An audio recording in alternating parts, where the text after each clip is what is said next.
ancaq heç vaxt dəyişmirəm. Buna baxmayaraq yenə də köhnə özüməm.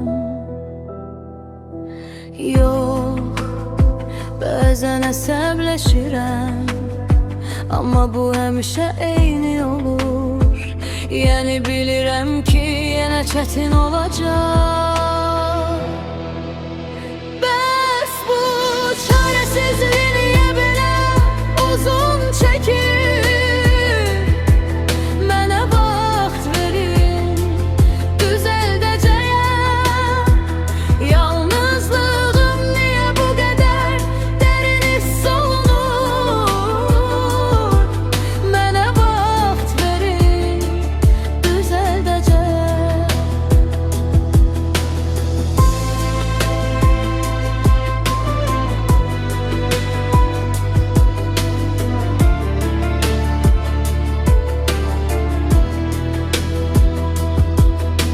Səhv bir şey etməsəm belə hər zaman səhvdir. Kimin günahkar olduğunu bilmirəm.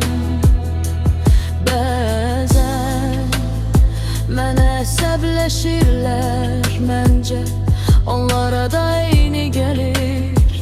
Bilirəm ki, hələ çətin olacaq. Bəs bu çarəsizlik niyə belə uzun çəkir? Mənə vaxt verin, düzəldəcəyəm. Yalnızlığım niyə bu qədər dərin hiss olunur?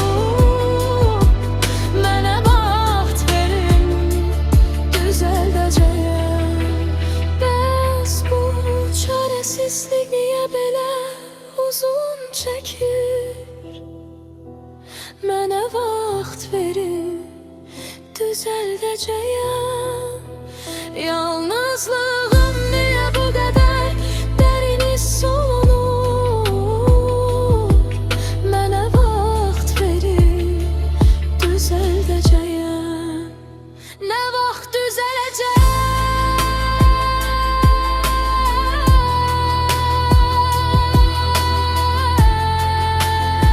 Nə vaxt düzələcək? Nə vaxt düzələcək?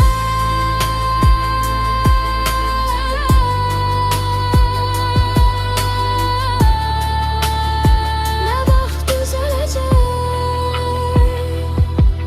Mənə vaxt verin, düzəldəcəyəm.